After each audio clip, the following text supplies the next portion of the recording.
La economía global está cambiando de una forma que no habíamos visto en décadas. Estados Unidos acaba de capturar a Maduro y ahora las compañías petroleras están haciendo fila para poder extraer el petróleo de Venezuela. En Japón, la deuda nacional se encuentra en un punto crítico y esto afecta porque ellos son los principales poseedores de dólares en el extranjero. Y además, por parte de China, ahora mismo están iniciando una guerra comercial referente a las tierras que producen metales raros. Así que si eres inversor o te gustan las inversiones, este vídeo es para ti, porque este tipo de cambios traen nuevas y únicas oportunidades. Permíteme empezar hablando en este caso de Venezuela, y no me voy a ir por el aspecto político con Donald Trump, porque yo ni soy experto en política, sino simplemente hablo de lo que a mí me gusta y lo que controlo, que es a nivel económico. Así que desglosemos el tema a nivel económico de lo que acaba de pasar con Venezuela. Como sabemos, Donald Trump ha capturado a Maduro, pero su segunda intención es acaparar la industria petrolera de Venezuela. Una industria petrolera que por allá del 2007 empezó a nacionalizar Hugo Chávez, y eso perjudicó de forma bastante agresiva a Estados Unidos, ya que Estados Unidos, pues, antes del 2007 tenía las mayores empresas petroleras dentro de Venezuela y se estaba beneficiando del petróleo venezolano que había industrializado Estados Unidos dentro de Venezuela, y eso trajo consigo pues años de declive en la nación venezolana. Pero no entraremos en los aspectos políticos, centrémonos únicamente en el petróleo, y para ello quiero enseñarte esta primera imagen donde vemos claramente cómo de grande es la industria petrolera de Venezuela. Te lo digo yo desde ya, la industria petrolera venezolana supuestamente es la más grande del mundo, incluso por encima de Arabia Saudita, y la industria petrolera de Venezuela es 4 veces mayor que la industria petrolera de Estados Unidos. Para que entiendas en el follón que se acaba de meter Donald Trump, capturando la mayor extracción de petróleo del mundo y apoderándose y ahora mismo intentando explotarla. Así que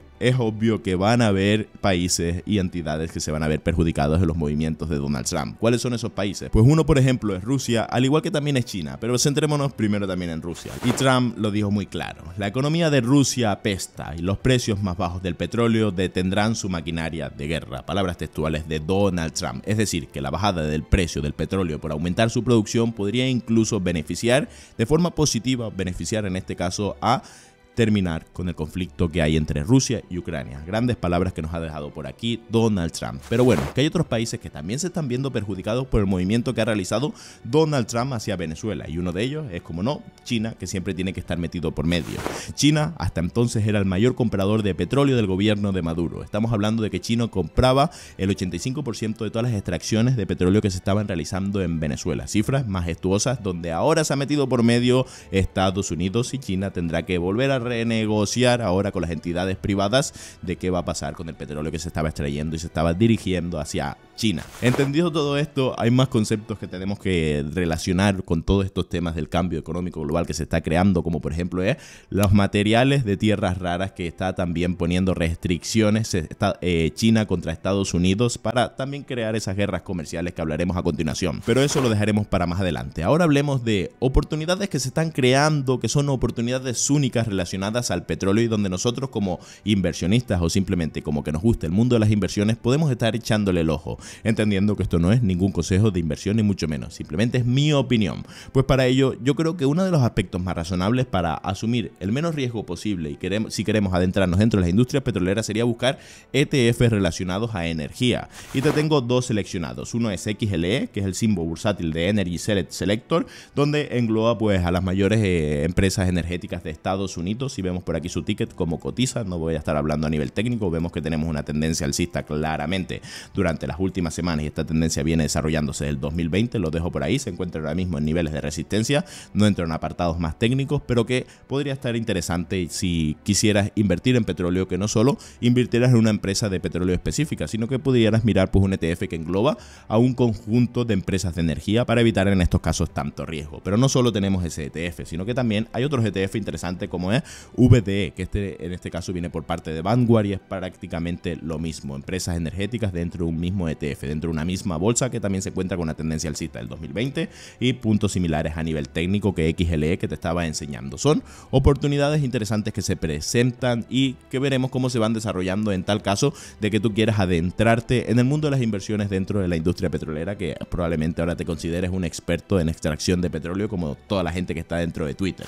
Dejando las oportunidades a un lado, lado, centrémonos también en la situación que se encuentra Japón, porque Japón también tiene que ver con todos estos movimientos a nivel de cambio económico global que se está produciendo en cuestión de meses y que no se venían produciendo desde hace décadas. Y es que Japón está gestando una crisis en los bonos desde hace décadas. Y para ponernos en contexto de dónde viene todo ello, es porque ahora mismo Japón está subiendo los tipos de interés a unos niveles que no se veían en hace 30 años. Y tú dirás, ¿por qué están subiendo ahora Japón los tipos de interés a tantos niveles tan elevados?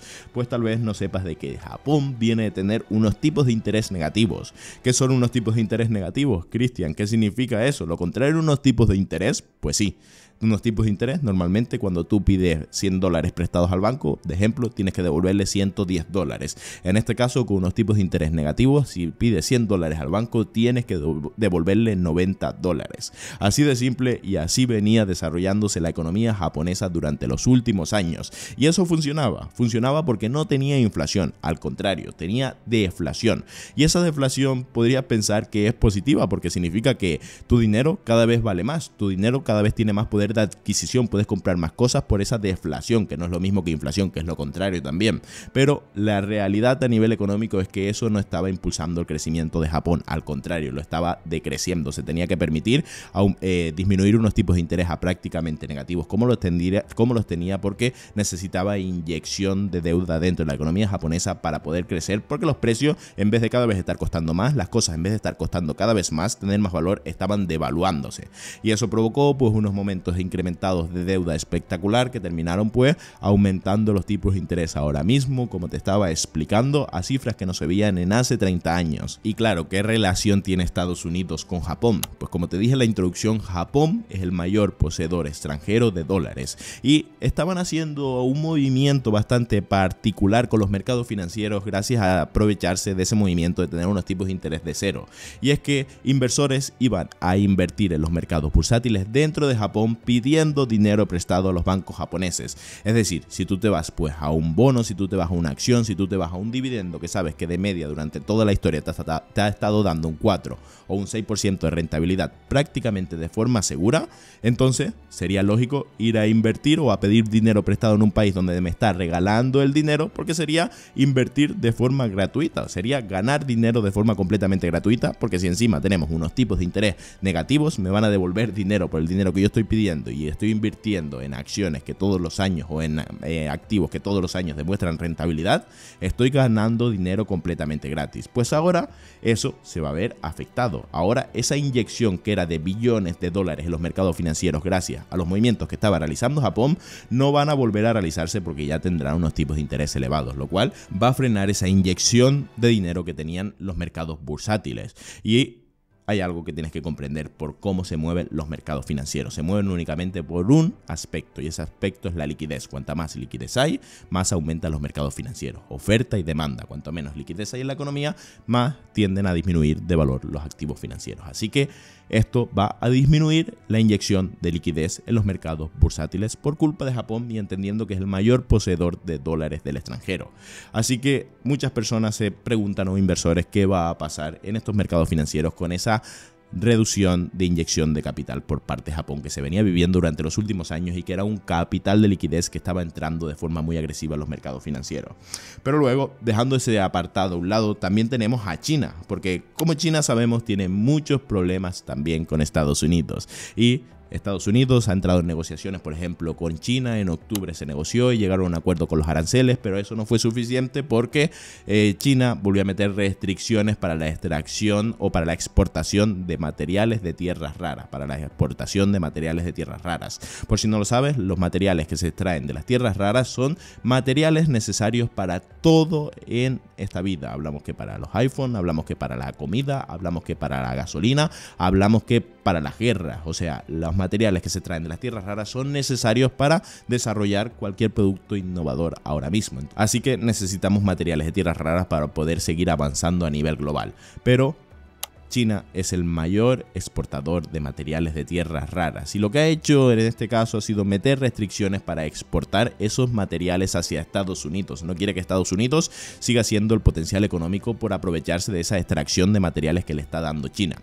Así que, ¿cómo Estados Unidos ha contraatacado esta operación? Pues Estados Unidos ha aprobado un plan para fomentar el desarrollo de la extracción de materiales de tierras raras dentro de Estados Unidos con empresas privadas. Así que toda esta situación, lo que a mí me deja ver entre líneas es que todo esto está alimentando más el fuego para ver qué país terminará siendo la potencia mundial dentro de un par de décadas, porque actualmente sigue siendo los Estados Unidos. Actualmente Estados Unidos tiene un PIB de 30 trillones de dólares en comparación a China, que es de 19 trillones de dólares. Pero hay un dato por medio que es el que le llama la atención a los inversores y por qué mete miedo en Estados Unidos, y es que el crecimiento que está teniendo el PIB de China en comparación al de Estados Unidos actualmente y por año es superior. Es decir, China está creciendo más rápido que Estados Unidos actualmente. Por ende, si se sigue desarrollando el mundo como se está desarrollando, China tarde o temprano terminará adelantando a Estados Unidos en su PIB. Y ahí es donde entran los inversores a especular de qué va a suceder, y ahí es donde está entrando también Donald Trump. Parece que acaparar más porciones, más empresas, más producciones y a incrementar el crecimiento de su PIB para poder seguir superando a China, y que China, que si sigue estos pasos y nada cambia, en cuestión de años o décadas podría superar a Estados Unidos en su PIB. Muchísimas gracias por prestarme atención en este vídeo complejo de desarrollar, pero con términos que son muy interesantes a nivel de oportunidades de inversión que se están desarrollando en este cambio económico, que es una oportunidad única, que no sucede todos los años, ni mucho menos tampoco todas las décadas. Espero que estés disfrutando de estos movimientos y sobre todo te estés anticipando. Muchísimas gracias, regálame tu simple like aquí debajo si te ha gustado y nos vemos pronto. Adiós.